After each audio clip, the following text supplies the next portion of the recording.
In this video, you will learn the pure watercolor techniques that only require water, paint, and the skill to manipulate the movement of water.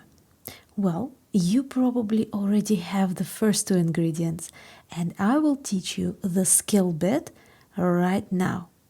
I'll start with the popular techniques and then move to the little known secrets, ones that many artists don't share on YouTube. But I think creativity cannot be divided. In fact, it multiplies by sharing. So remember to share this video around with your friends, family, or anyone who you think would like it. And I'm so sure that it will come back to you in so many positive ways. Hi, I'm Layla, a professional artist. Welcome to my art studio. Don't forget to bookmark this channel by subscribing so that you can come back to it at any time you want to get more juicy tricks for your art projects, or simply press the notification bell, and that way you will be notified when I upload my next video, which will probably be in around 2 weeks' time. For all the demonstrations, I'm going to use Paul Rubens watercolor set. It was sent to me by the brand to test out and share my thoughts. But they did not sponsor the video in any way, and I will leave the non-affiliate links under the video. This is a 4th generation professional formula, and I'm so excited to finally try it out. There's a very luxurious feel to the box. It's very slick, very sort of a velvety matte with golden writing. Inside of the box is also done with that flocking velvety texture as well. All colors have color fasting rating on them, and you can see what's opaque and what's transparent. There is all the usual information that you would normally receive with most artist grade watercolor. Because it comes in the tube, there really is no re-wetting issue. You know, it is quite wet as is. And I think in this specific pack there are 5 milliliter tubes.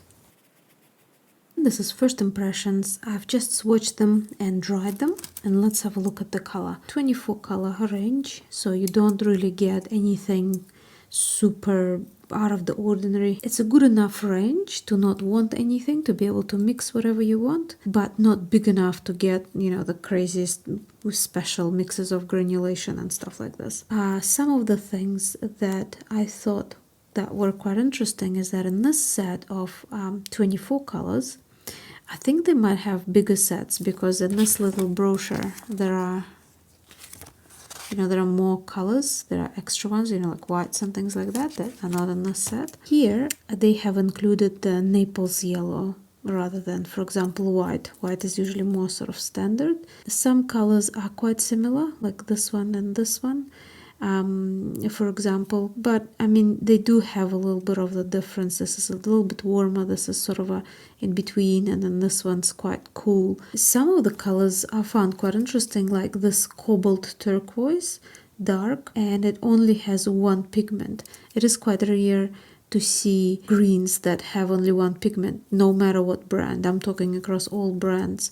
Usually the only one that you usually see is one pigment is phthalo green, so like this kind of a shade. But here you have another one which is cobalt turquoise, and it's quite an interesting color. It's a very natural color, and you can kind of see it being in underpainting for lots of things: greenery, trees, sea, and so on. The one thing that I did find very strange and kind of piqued my curiosity a little bit, the browns in the set, like this one here and this one here, most other brands that I have that I own usually have just one pigment for these ones, because these are earth colors, so usually it's not that hard to find a pigment for those specific shades. But here we've got 2 pigments, one of which is black, so obviously this would have been very, very bright orange, like kind of red like, without the mix of black in there. And then this one here, which is brown umber, but usually you get sort of a burnt umber or raw umber, but some of the things that, you know, some of the names are changed over, sometimes even like, not necessarily a name, but like the spelling, you know, the letters would be a little bit changed over. Maybe it's more of a French way, I'm not really sure. But here we've got three pigments here, which is also not very common for umber, burnt umber, raw umber. Usually it's just one pigment.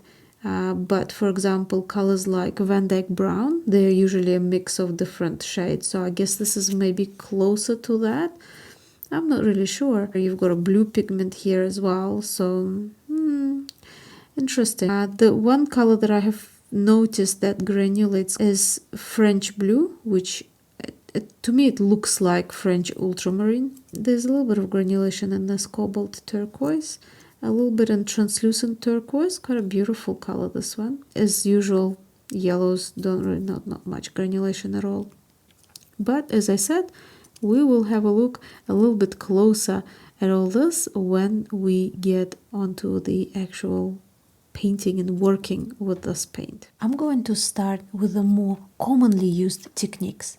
So this first application technique is probably the one that's the most common, and if you have been painting for at least a little bit with watercolor, you probably have come across it and maybe have even used it.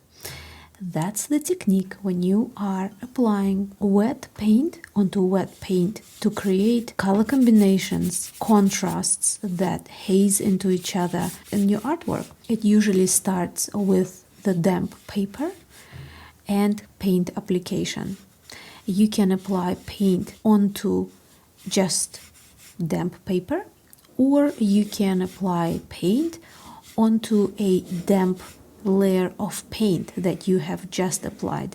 The trick in this technique is to make sure that when you are working with your paint and water, everything is very damp. So no dry paper here. Another trick is to be able to control the amount of water. If you have lots of puddles, you might run into problems because then paint keeps going around and you're forming blooms.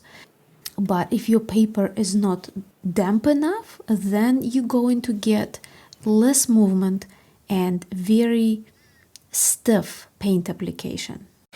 With this technique, you can control how much your paint spreads by how much water you apply on your paper and how diluted the paint itself is. You can always turn your artwork around to help gravity spread the paint in one direction or the other.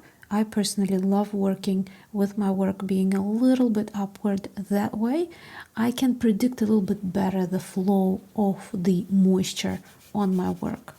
And of course, this technique can be used with really strong colors like I'm doing in this little sketch, or really soft semi-transparent color. So it is entirely up to you.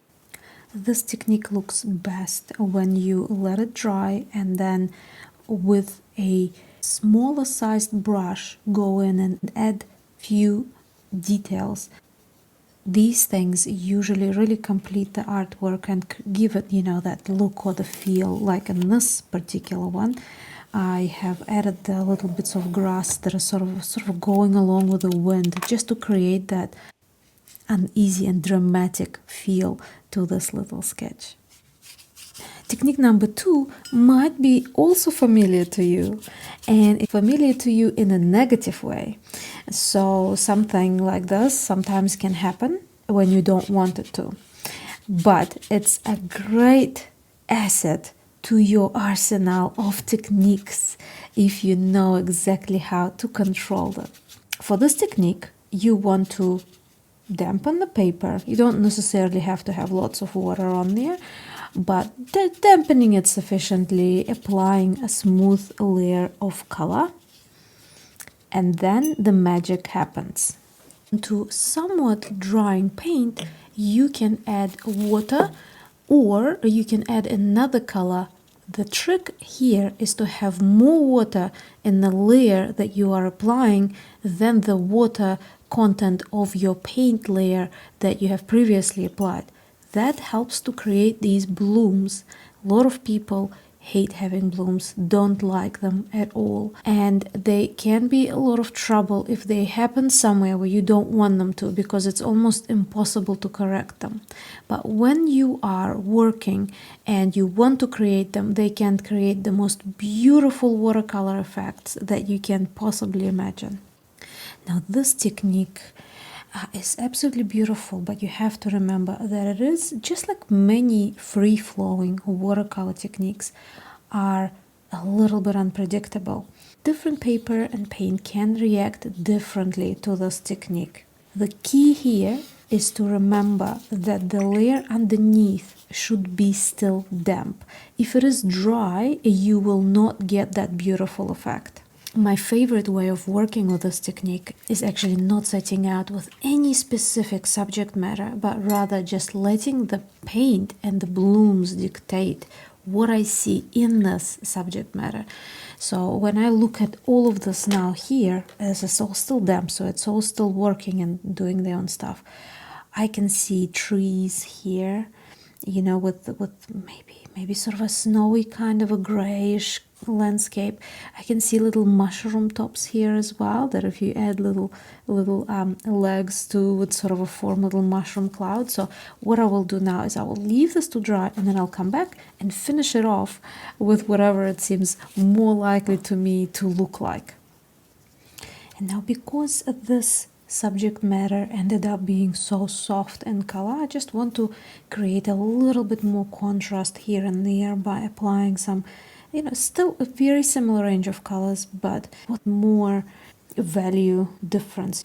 And again, with this style, you also want to use a little bit of sharp detail to just give it that extra little something, unless of course you are working on abstract art, and in that case you can do whatever you like. By the way, if you are enjoying videos here on YouTube, you might like to check out my Patreon page. Patreon page is kind of like this, only more behind the scenes updates, more videos on different techniques, in-depth tutorials, very long videos where I really go in depth on certain subjects, and of course where I take your orders and suggestions for videos as well. So make sure to go over there and check it out. You might also win artworks there, and we also play art games and things like that now and then, so lots of fun. Make sure to go and check it out after this video. I really look forward to seeing you there soon. Now it's time to move to the technique number 3. Now this technique is absolutely beautiful. You can use it on its own, you can use it in abstract art, and you can use it even in realistic art to maybe highlight certain textures and things like that. For this technique, you want to make sure that you apply moisture to the paper and work on damp paper. This technique can also be performed in 2 different ways, and I'll show you both of those in a second. So I've prepped the undercoat, you know, the overall sketch, and you can see how in this tutorial I'm using very free, very uncontrolled sort of paint. To show you the technique number 3, part 1, you want to take a brush with clean water and then just drop the water onto the damp paint.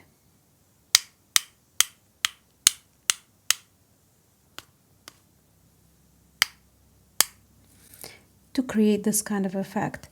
And the another side of technique number 3 is to pick up some paint on the brush and do a very similar thing, but with the paint.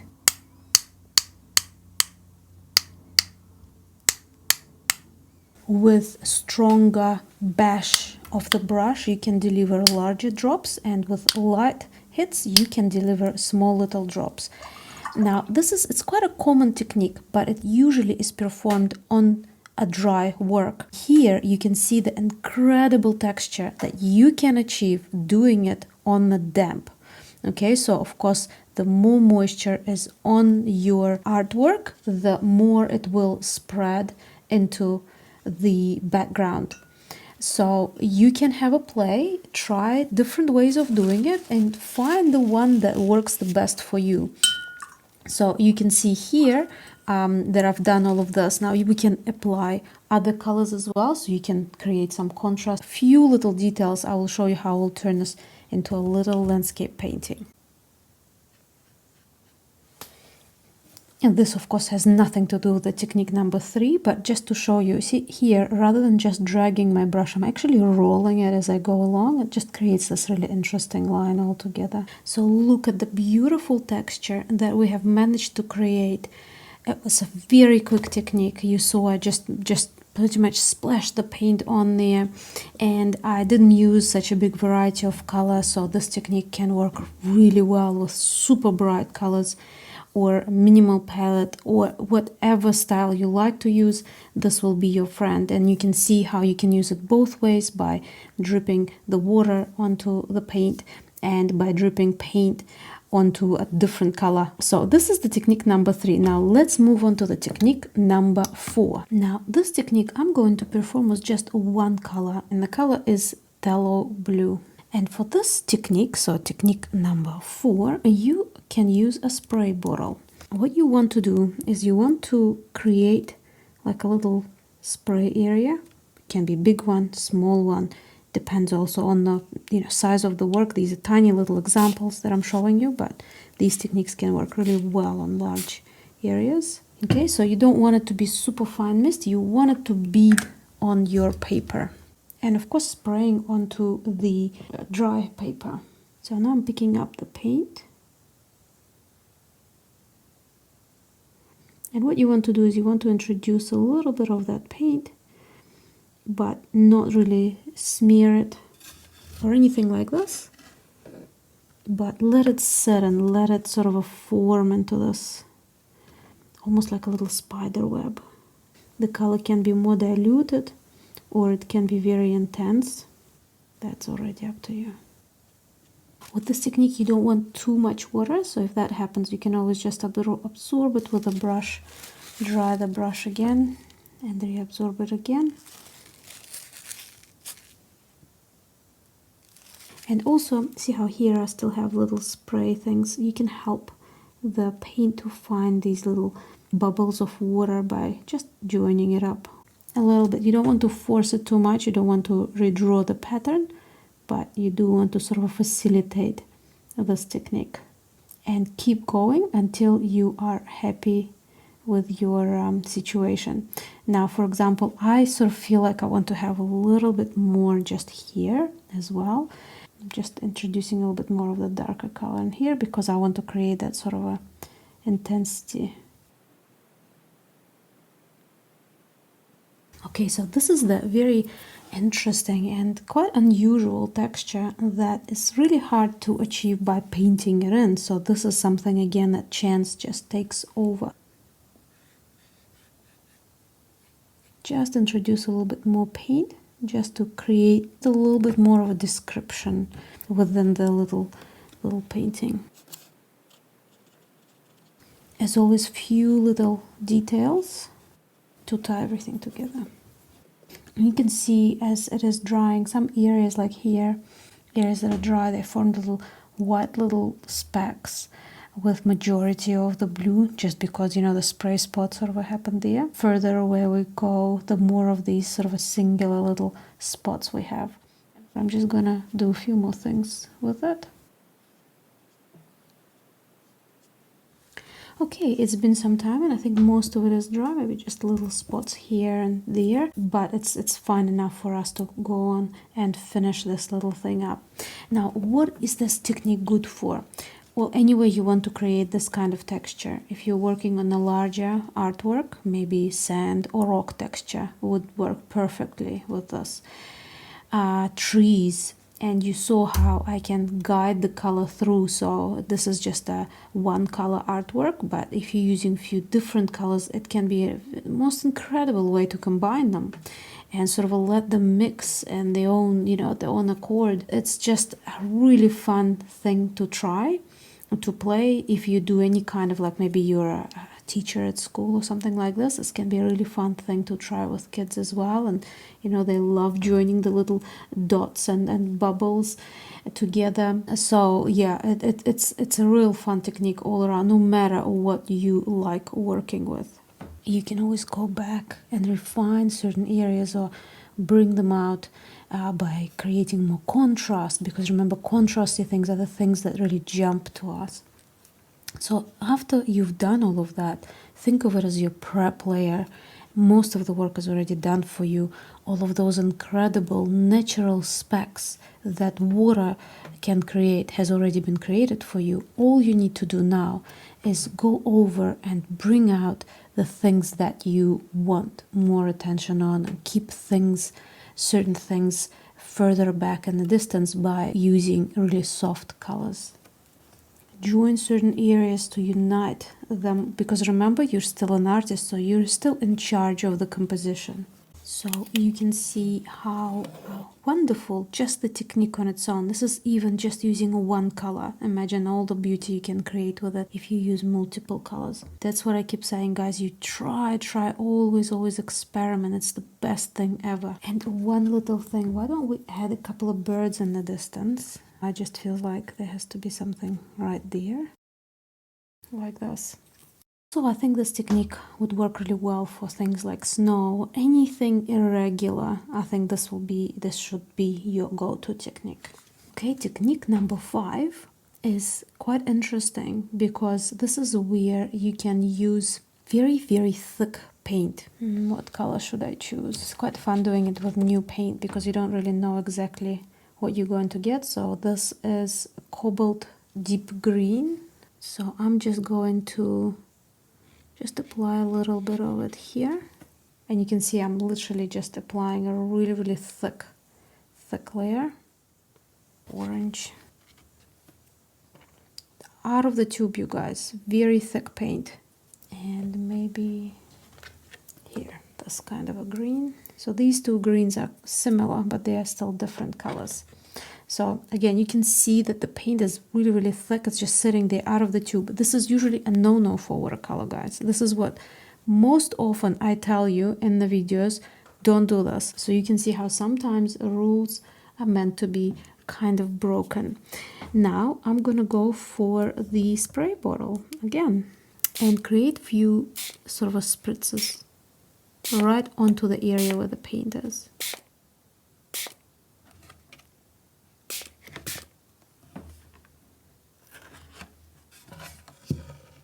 And just let it sit like this. If it does form these really large sort of loops and you don't want them, like I don't really want these forming right now, move your paper around and let gravity help as well.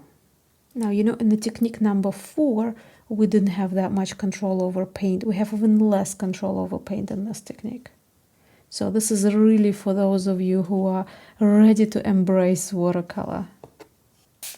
We can add some more.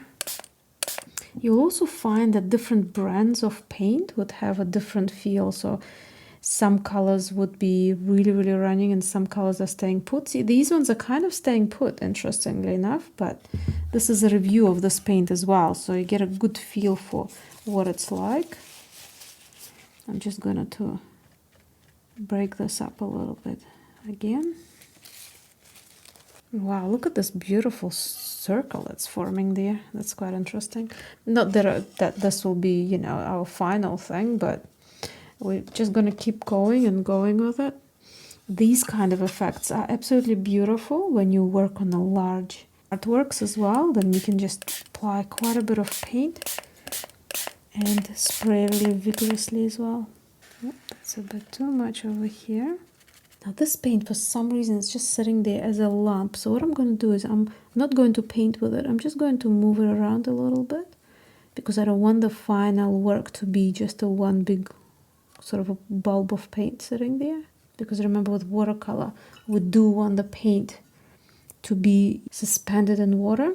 And usually most other brands that I've used before, like, for example, Daniel Smith, they tend to sort of really go into the water quite a bit, but these ones. See, the orange actually did a really good job of dispersing itself, but the greens for some reason are sitting there put. That's why you guys, whenever you get new paint, never start anything serious, always play with it. In fact, I have a video about what to do, first things to do when you get new paint. So still dispersing it, and it's starting to form a really interesting texture now.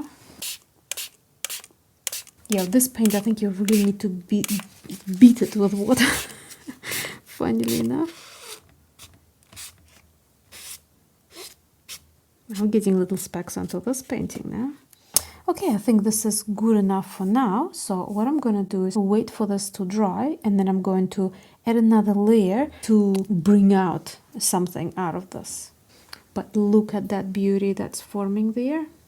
You can't paint this if you're just taking a brush and you're creating a wash. This is what I mean by pure, you know, this is pure watercolor. This is so much of it.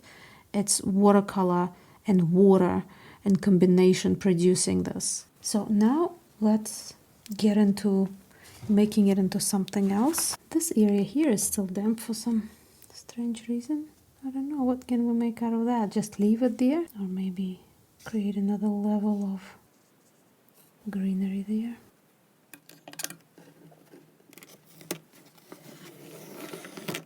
This technique looks lovely with the border around it, but if you're working on a larger scale, it's really beautiful with drips forming and things like that, you know, where you really showcase the watercolor itself. It's still a little bit damp in some areas, but you can see the beauty of the actual just paint going through, and none of these are highly granulating anyway. So yeah, imagine doing this with a very granulating paint, adding granulating medium. If you want to know more about it, I've got a couple of videos on that too. So yeah, you can have really beautiful effects with that as well.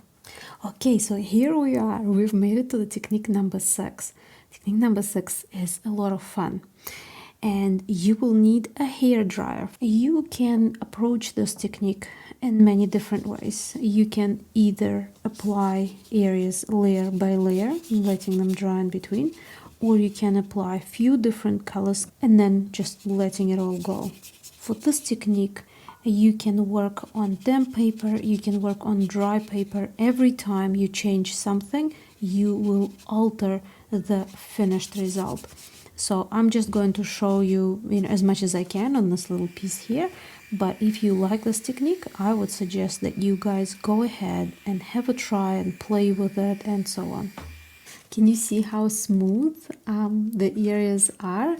And it's, if you would have just left it to dry, the result would have been quite different. Now I'm going to reabsorb these little bits here, but you can always leave them. I just want to speed up the process so I can show you all of the techniques, you guys. Now I can apply another layer if I want to.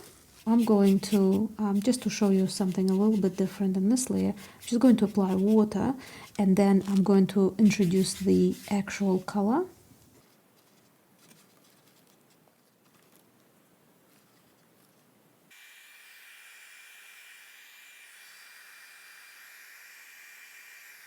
Now, can you see the areas that we have developed with the help of the hairdryer?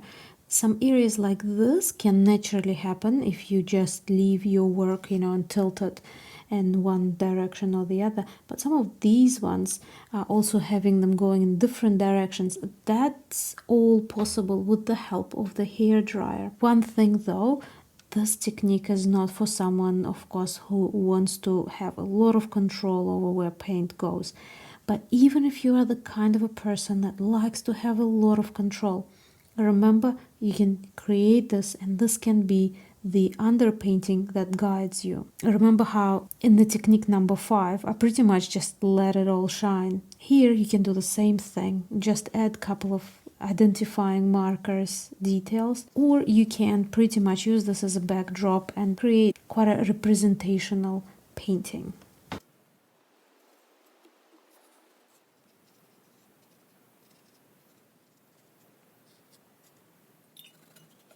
Okay, so see, this is all shaping up. It's still a little bit wet in some areas, but these areas are dry enough for me to go in and do some more of those little finishing details. So these bushes will be full of flowers. So technique number 6, as you can see, great again for underpainting or for just letting it dictate what the painting is going to turn out, you know, where you just add little twigs. I sort of went in the middle. I didn't completely paint over it, but I did not just put little twigs just to show you a different version of what you can do with this. But still, when you have that kind of really free underpainting and you kind of go along with that, you know, you look at which areas are darker and you make them darker. You look at what areas are light and you make them lighter. Everything else I showed you so far was kind of uneven, you know, one side or the other. This is sort of really balanced, so I want just to do something different. But most of the time, you know, you just let the paint and the water, and in this situation as well, airflow. Now, technique number 7 is real fun. And it also includes air, but I'm not going to be using the hair dryer. Okay, so technique number 7. There are also 2 ways of doing this, and I'll try and show you both. Way number 1, you apply water through an area that where you would want the paint to move through. So I'm going to create a little like a tree trunk kind of a thing. You can put different colors. See, this paint here is dispersing really well. So you can grab a bit more. Then you take a tube, like a straw or anything else, and you start to blow.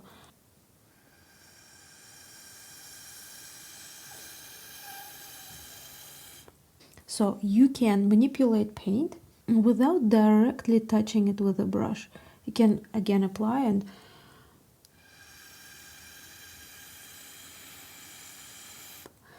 it's a real fun technique to do. So if you're watching and say you're a teacher or something like this, you might like to do this with kids. Kids absolutely love this.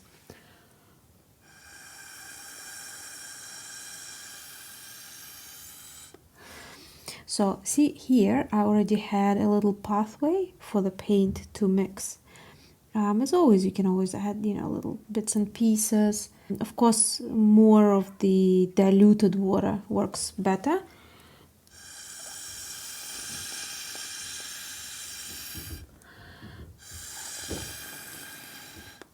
This is really weird. It's almost this paint here, the brown paint. It's almost like it's pushed water out and dried the paper out. I've never had that before. I've had core paint do something similar, but it never dried the paper instantly. I'll show you what I mean. This is really strange. You see this? This happened because I've applied that paint. Same paint as here. You can see how, see here, this area here, how it's just like a dry little spot. It's almost like that paint dries the paper. Now there'll be like a little cauliflower thing forming because this is dry but the rest is not. So I guess if you want to create cauliflower effects, this specific color, which is burnt sienna, that would work well for you. But if you're trying to avoid these, this is quite a big no-no for me. Sorry, paint, I don't think I like this. For this, it's absolutely fine. It doesn't really matter, but you know. Okay, so now let's grab a little bit more. And now I'll show you a different way of doing this. And that's when, rather than, you see how here I've created a trajectory, almost like a riverbed. Here, what I'm going to do, I'm just going to pick up a little bit of damp paint, and I'm just going to place like a drop, and I'm going to guide it with the straw. See that nothing happened. There's not even enough water to do anything. I'm just gonna place some more. Let's see if this will work better.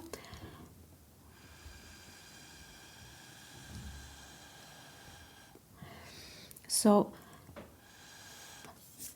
just gonna have this here so it doesn't fly anywhere when it flies off.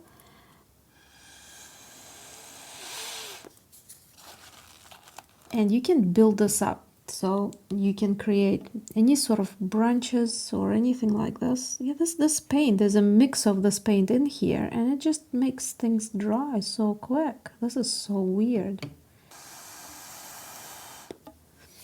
So you can create really interesting things, and you see it's not so controlled, you know, all of a sudden your paint moves on its own, you know, with the help of the air that you're blowing out. You can change direction. And of course, you can always go really, really crazy. Just go in all sorts of different directions. Here, I'm kind of trying to do something that looks like something. So here we go. I'll just add a little bit more here.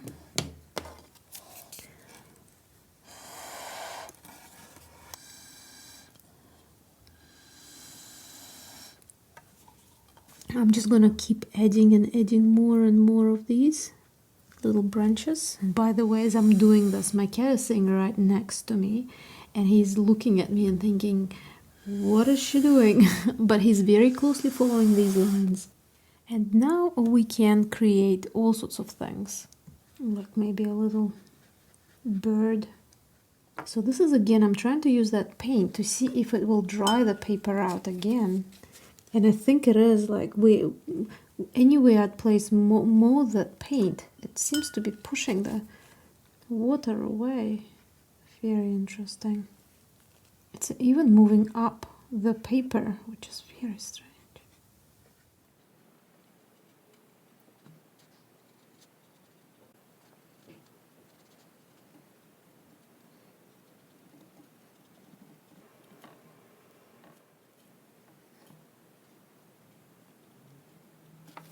And as always, you can add little things, you can add shadows, manipulate things, but there's sort of a very clean, very light, very spring-like almost feel that you can create when you are blowing and creating this technique.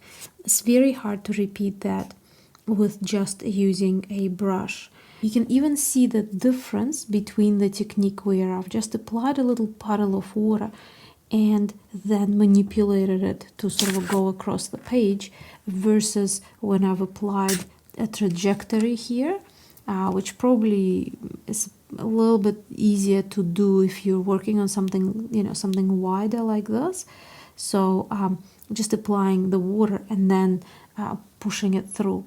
But either way, this technique can work absolutely beautifully if you are working on a large sample sketch where you are using different colors for florals and you want to mix certain colors together without manipulating them with a brush, because brush makes things very stiff, but at the same time you want to guide them. So using something like straw can be absolutely just beautiful. I mean, maybe you know some other techniques where this can be used well. Please let me know if you do. I'd love to hear about it. Okay, now for this 8th technique, we will need a palette knife. If you don't have a palette knife of any kind, because anything will do really, you want something metal with a sharp edge, then you probably could use something like a ruler or something like that. But palette knife does work the best because, you know, you've got a handle, it's kind of designed for all this carry on. Okay, so the first thing you want to do is get some clean water. That's why I always like to work with 2 jars. That way I can keep one with cleaner water and another one with a dirtier water. Grab some really, really diluted paint. You want something quite light, but lots of water. So I'm going to do like a little floral sort of a piece.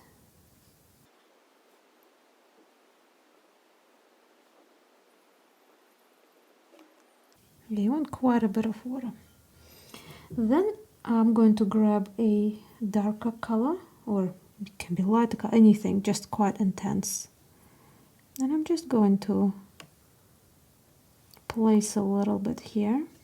Now my work is on the angle so that it's going down a little bit this way. Now what I'm going to do is I'm going to move it an opposite way and let it run. I'm gonna go in and add a bit more water. You want different colors. Like I've got two reds here, but they're, you know, different types of reds. You can add some blues if you want.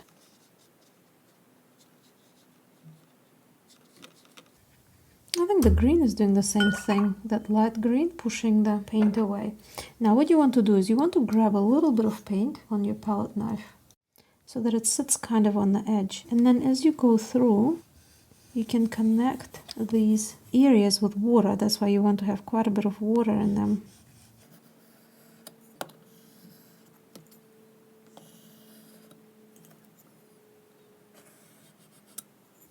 You can even drag the colors, you know, the colors that are there, you can drag those out. Just whatever you feel that you want for that specific feel or look. And again, you kind of have control because you're moving your palette knife around, but really it's taking over. You know, because the paint bleeds, everything happens on its own. You can do this without having the paint on there, so you can clean the paint off your palette knife and just drag whatever the paint you have there. Then you will get thinner lines, and of course the colors will be mixed up. So see, like I've made a line here, and that all of that sort of red's gone through. You can make it more realistic, or you can make it more abstract. This is quite sort of a free-flowing, reasonably abstracty. So this is all dry now, and I mean you can always leave it like that. That can be really interesting, or you can, you know, spray a little bit of paint over, give it another wash of color, or do anything that you would like to do. What I'm gonna do is just add a little bit of like this really soft color.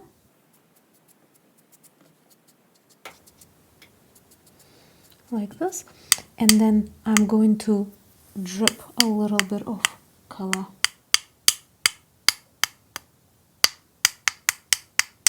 You can see how where the paper was damp, we are getting these little spots of pink that are dispersing through, and in the areas where I didn't add the water, we're getting these little beads of color that are staying put. So you can always play with things like that, and when you're creating your own artwork, make sure that you mix these techniques together as well. Technique number 8 is a really beautiful technique with lots of sort of bleeds. You can see them when they happen from these you know, where we've used the palette knife. You saw this is very sort of floral. I mean, there's no clear identification of any of the flowers, but it's just so beautiful, just the way these colors run into each other. So you can use this as an underpainting and then add more things. Like I could have taken a small brush and actually added more petals to identify these more, but to be honest, I love it this way. Sort of gives you a feeling of something rather than it looks like something. It gives you a feeling of that, you know, the pollen through the ear, that sort of a feel. This is quite a lovely technique to use, and you can also use it in other things. And remember, here I was doing straight lines, sort of to represent little, you know, stems and things. But you can always go and you can create circles, and you can do all sorts of things. Go for it, you know. There are no restrictions. Okay, so next technique, I'm going to put the masking tape on again. Okay, so technique number 9 is a technique where you can use a brush, but I'll show you the difference between using watercolor brushes and what I'm going to do here. Now, you can always use a spray bottle, or you can apply this, you know, water with the brush, the regular brush, you know, watercolor brush. So I'm just going to use this. You can spray this and just let it sit there. Now, what I'm going to do is I'm going to use this. You can also use a brush like this. The difference, though, I do prefer to use this just because it's so much more versatile versus this. This sort of, you can dab it on. But what you actually do is you apply the paint onto the brush itself. So I've got this, and I'm just going to squeeze a little bit of it on here, like that. You see? Then I might use a different paint, a little bit of this, bit of ochre, this translucent turquoise, and some Berlin blue. So what I have now is a paintbrush with a bit of stuff sort of sitting on it. Check that your paper is still damp. I'm gonna spray a little bit more. I think that's why spraying is more comfortable, because then you can just... Now you want to turn it around with the area where you've got the paint and just start almost mixing it, but right on there. And because we have so many different colors, they're sort of a mixing together. Spray a little bit more. Or you can always just go for your watercolor brush and you can, do a bit of that. But I like spraying because, the paint is less manipulated. There'll be time for us to manipulate it as much as we want. So you see why using this brush would give you just a little bit more of a stiffer composition. I'm going to just absorb these really big drops. We want to start building something out of this. Now, this is the technique when we're manipulating everything while it is wet versus waiting for it all to dry. You can spray more water into areas to lighten up the paint a little bit. You can do less manipulation. It is really up to you how much of that movements with the brush that you want to include in there. We can create shadows for some trees. While this is all damp, letting it all kind of run. See, we don't even need to do much, just do this and then it all takes care of it.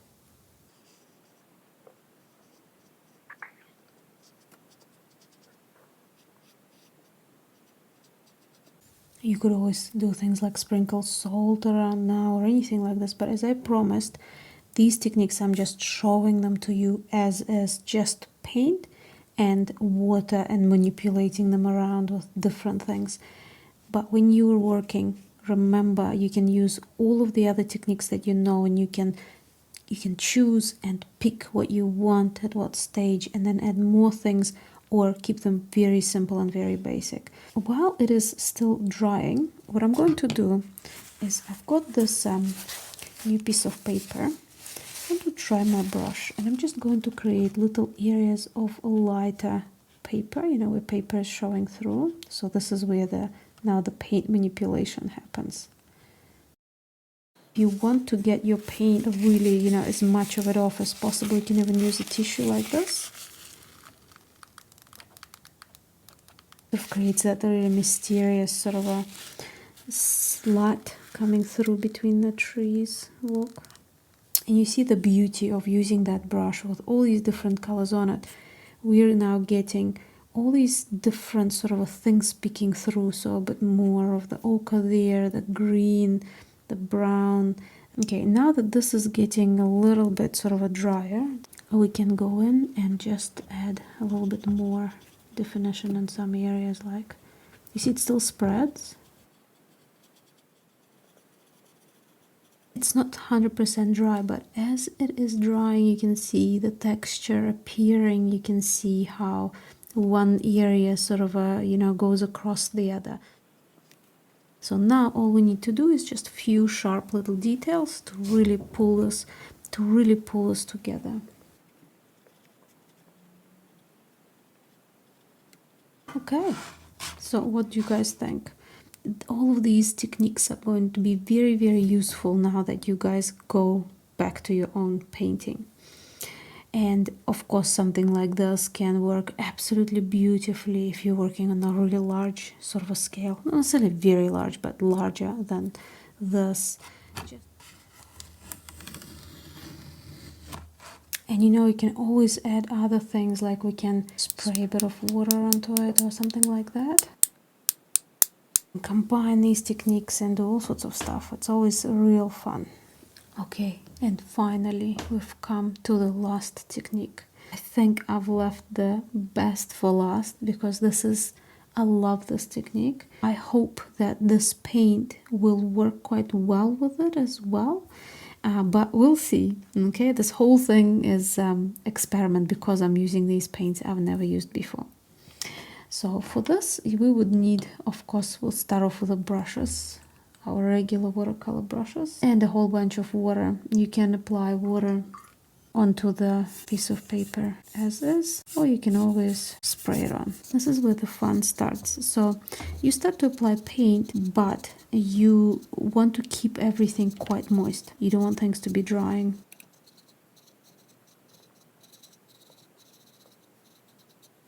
You can spray the paint. This is like the technique number 2. But now the main thing comes.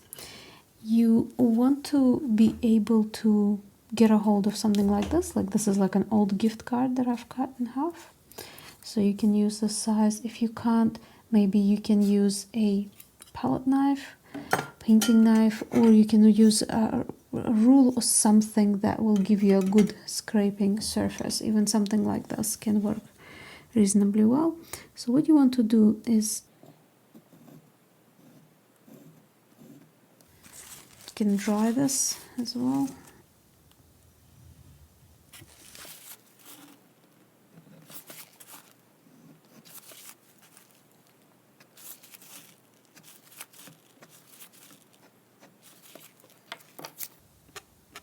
You know, we'll see what works better for whatever you're working with. So you see, the beauty of this technique is that you can scrape back.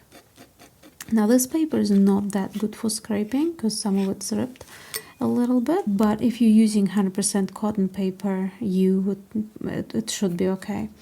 And you can create both. Now you can create little scrapes like you have done here with the fences, and they will appear darker because that paper will absorb the paint and appear a little bit darker. And you can also scrape the paint off and create a pattern of lighter shades, like I did on the roof, for example, where it appears lighter because the sun is hitting it. Now remember, this is something that needs to be done while the paint is still wet, because once it dries it won't work. And you also need to have a reasonable amount of pigment on there to be able to manipulate it in one way or the other. The scraping, like what I did with the fence and on lines on the house, they can be done even before you apply paint, but the technique that I used on the roof has to be done when you've already applied the paint on. And then all that's left to do is just add more details, you know, make some areas a little bit darker, some a little bit lighter, or do whatever you want for your, you know, according to your liking. It's a very interesting technique, and I love also the versatility of it, because this technique, you know, the painting doesn't have to revolve around it. You can sneak that in many different places. Okay, now for those of you who have been watching this video for the review of the Paul Rubens paint, I'm going to talk a little bit about this. Okay, so in the beginning of the video I usually give you my first impressions, and at the end of the video I give you my thoughts and feelings about the actual product after properly using it, not just swatching it. Now I've used this, and it's definitely not student grade paint, but I did, you know, it's more towards the artist grade, but I did find a little bit of strangeness with it, where the paint pushes the water away and actually reveals a dry patch of paper. In terms of other things, most colors are not granulating. I mean, I haven't really used French blue. It looks like the most granulating color. Yeah, most colors are quite smooth. So if you're looking for granulation, this is probably not your set. Some colors are very, very strong, you know, like cadmium red. It's very, very you know, it's quite intense in the artwork. You saw it in the first artwork where I used it.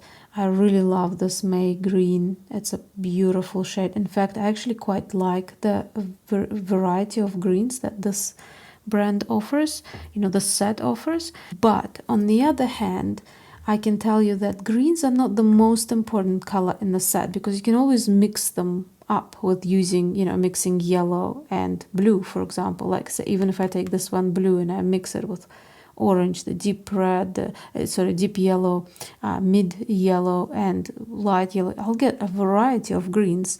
And because there are a few different blues, you know, like for the last painting for the greens, I was mixing a bit of indigo with the May green, you know, and things like that to create darker shades. So for me, colors that you can't mix, colors like reds, blues, yellows are the most important ones. Yellow has a good range. These colors are too close together for my liking. But they are different. They're still not the same color. So, you know, there's that. The reds, though, I just wish that there was something a little bit more, I don't know, a bit more of a variety between these two colors. Like this one, you can see how much pinker this color is. This is a very warm red, fiery red. You see how this is very different from all of these. This one's very different from the other ones. But these two, I don't know if I need both of them in here. I could very easily switch them and no one would know. Maybe having something a little bit more like a quinacridone rose, maybe it's, I don't know, maybe something more like this, you know what I mean, like something a little bit more pink. I think this is meant to be that color, but yeah, I don't know, just these two are very similar. Indigo here is quite lovely. I haven't used purple. I very rarely use purple. Again, it's one of those convenience colors where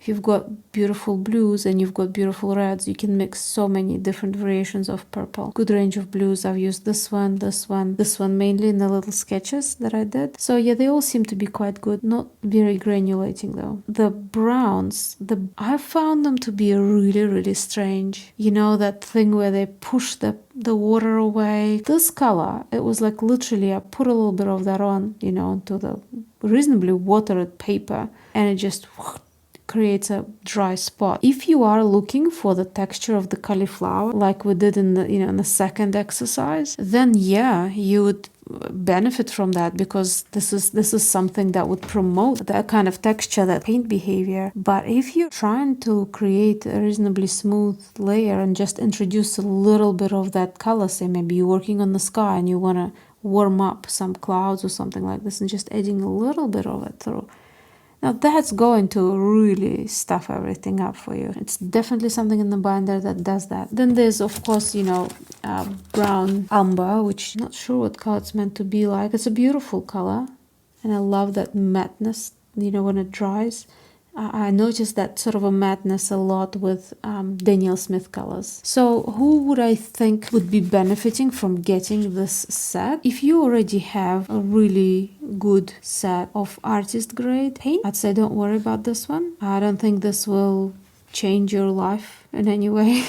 If you are a student and you've been learning and you've been using student grade, and now you find that if you compare this set to other sets that are sold in your area, and you find that this is quite a bit cheaper, then I'd say this would be something that you probably would benefit from. It was quite fun using it, but there was a little bit something where I felt like, you know, I'd be thinking of a color and then I'd think of my palette. So yeah, although it's not very fair comparison, I've got so many colors in my you know, my personal palette where I collect different colors from different brands. Other colors like, you know, phthalo blue is a great sky color. I also quite like this translucent turquoise. I think it's quite a beautiful color. I think this is a very, you know, quite a standard sort of a choice of colors. If you're looking for that grainy effect and all of that, this won't do that. There are quite a few people out there that really dislike granulation, then perhaps this can be something that you might enjoy. I hope you liked this video. I would also like to say a big thank you to my wonderful patrons. Thank you so much, guys. I don't think I could do it without you. And yeah, I look forward to seeing you in the next video soon. Make sure to check out other videos from this channel, maybe the ones that are popping up on your screen right now. Remember to subscribe press notification bell so that you're notified when the next one comes out. See you soon!